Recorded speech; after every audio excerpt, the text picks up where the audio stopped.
Good evening, everyone. Um, I'm excited to be here.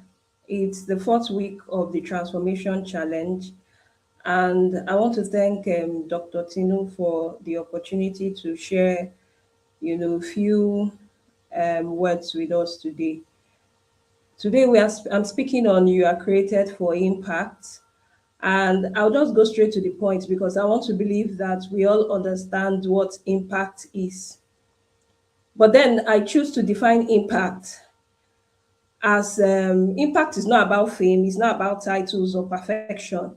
It's about faithfully living God's purpose wherever He has placed you. I always say that if God called your name today and asked, what have you done with everything He has placed inside of us? What would our answer be? I think we should take a moment to digest that. If God called our name today, if God calls your name, calls my name, and He says, what has He done with everything He has placed inside of me or you? What would your answer be? And many women spend years praying for bigger opportunities. We spend a lot of time praying, we spend a lot of time seeking the face of God while overlooking the impact that we can make exactly where we are. I like to say that impact can start from anywhere. You don't have to start from a very big room. Impact starts from anywhere.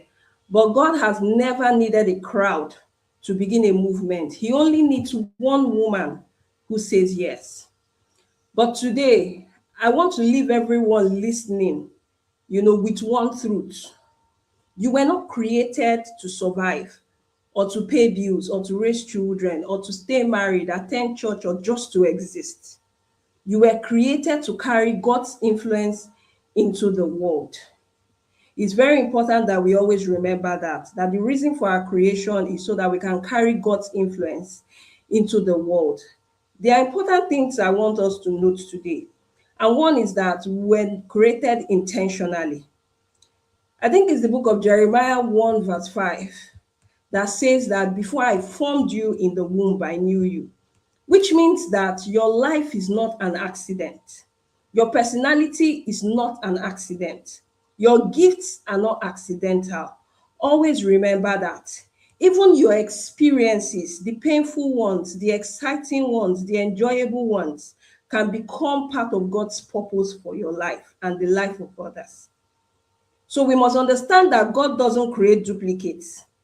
Every woman carries a solution that somebody else is praying for, which means that we are all solution carriers.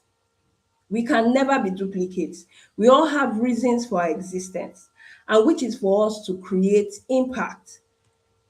The second point I want us to note is that impact begins before influence. Many people, want platforms. They want very big platforms. They want large followership. They want platforms as big as, well-known people.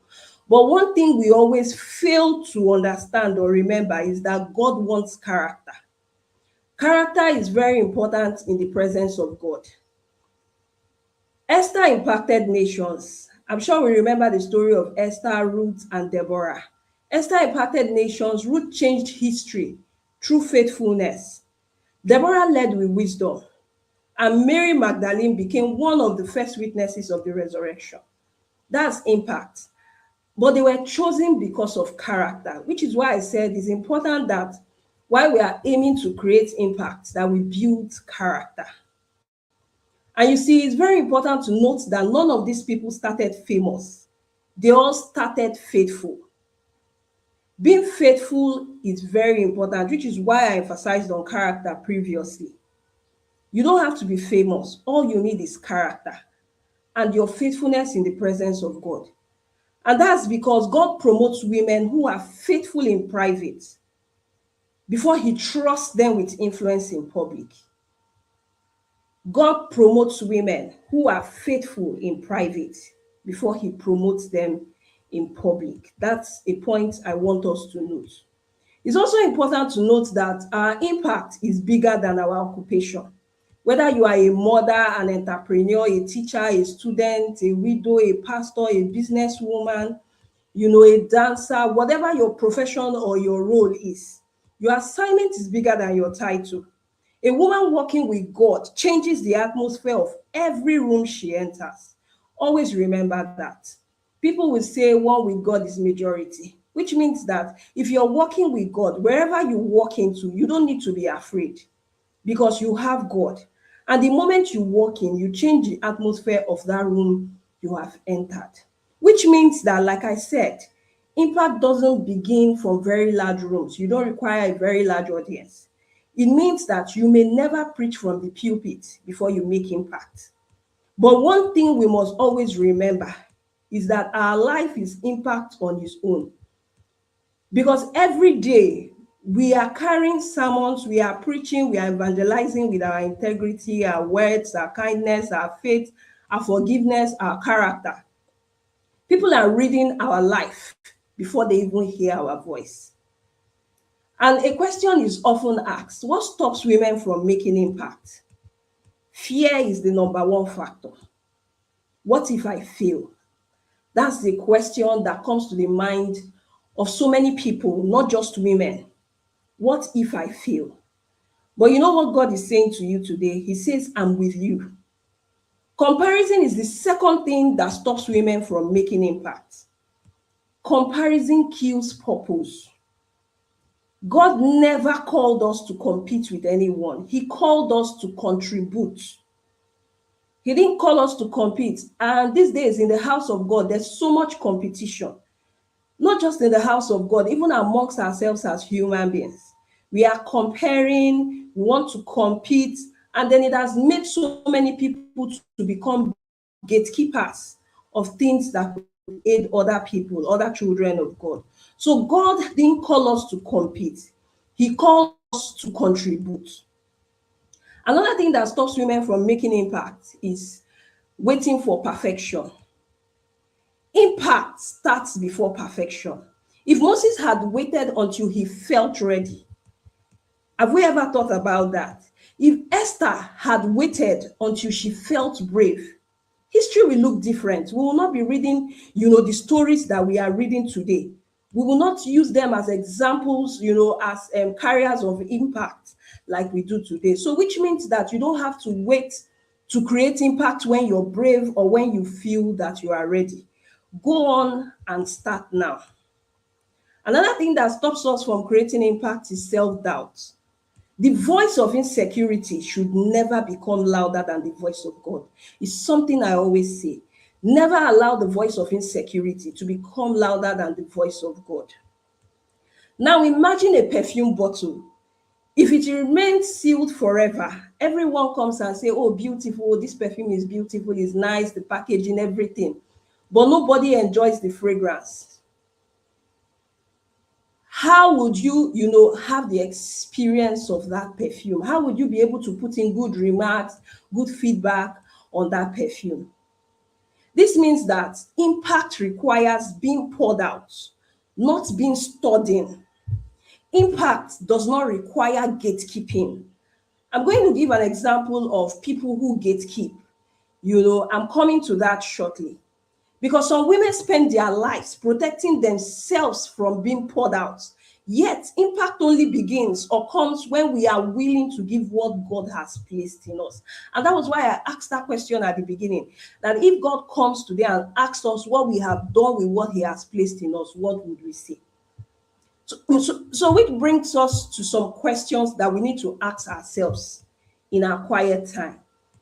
What gifts has God placed in me, in us, in you?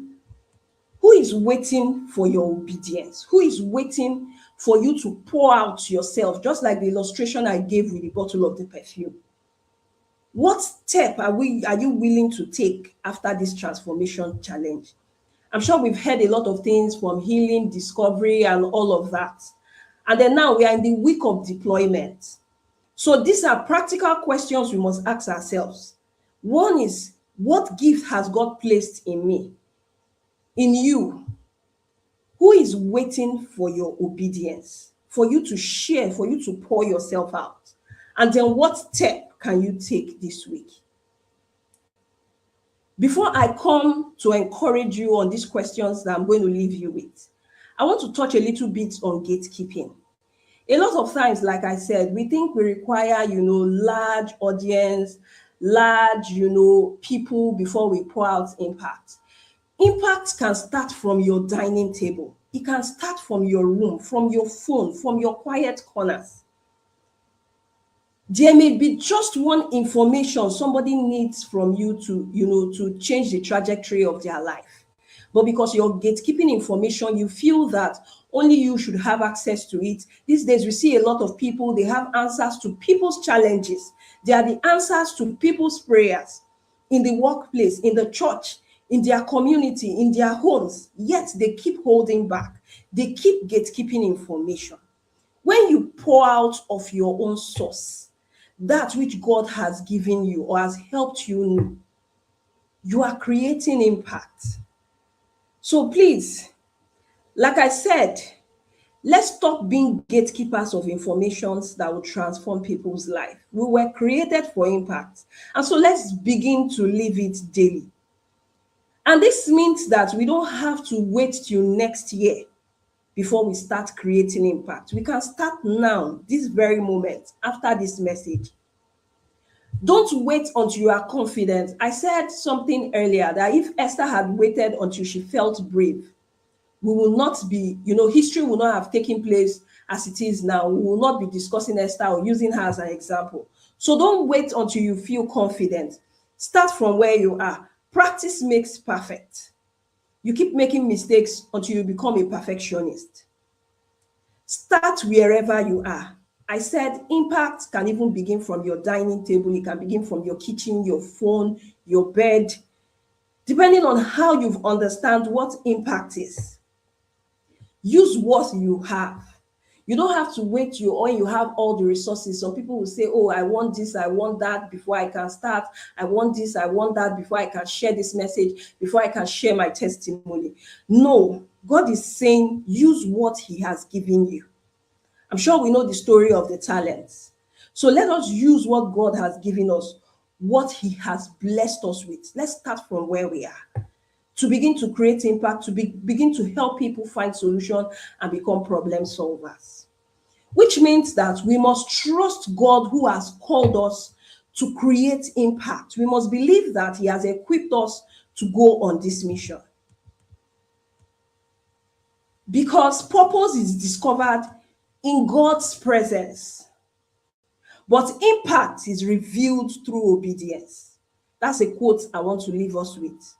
Purpose is discovered in God's presence, but impact is revealed through obedience, which means we must obey. There's a saying that God doesn't call the qualified, but He qualifies the called. And what that means is that He doesn't just look at you and say, oh, because you are so perfect. Sometimes, God can even raise even someone in quotes that we look as very sinful, just, to create impact. So let's begin from wherever we are, because our greatest ministry may never happen on stage. Like I said, you may never preach on the pulpit. You may never have the opportunity to address a large audience, but you may be making meaning, changing lives. I want to share a practical example. Many years ago, I waited for some time for children, and God, we got help. I was able to, get answers to my prayers. And then I remember one day when I had, shared this testimony on a platform of people who were, I think they are called TTC, people who are trying to conceive. Yes, women who are trying to conceive. And I got a lot of messages. I just shared my testimony. I just dropped it there because I will always say that, prayer without work, it goes hand in hand. You working out, solutions and you praying. And so many women reached out to me and say, oh, what did you do? How did you do this? How did you go about it? And to be honest, 1 or 2 years later, I got testimonies through my DMs of women, who received their own miracle. It may not work for everybody, but it worked for some people, and that's impact because they will never forget. Even you yourself will have a sense of fulfillment in your heart that you had shared a testimony that had changed someone's life. So your greatest ministry may never happen on a stage. It may happen around your dining table, because one obedient person can change generations forever and put a smile on the face of so many people. We must always remember that we carry answers to someone else's prayers. We carry answers that someone else's prayers have been waiting for. Let's not forget that. I'm going to close shortly, but I want to also leave us with this so that we digest it slowly. Impact is not measured by how many people know your name, but by how many lives are better because you obeyed God. I'll go over that again slowly. Impact is not measured by how many people know your name, but by how many lives are better because you obeyed God. Years from now, may it never be said that we buried our gifts under fear, under comparison, under confusion, under competition, or excuses. Instead, may our children, our communities, our churches, our generation, everyone connected to us rise up, because women of purpose like you and me chose to believe and obey an extraordinary God. Thank you very much. I hope we've been able to connect and learn, one or two things and understand that we were created for impact.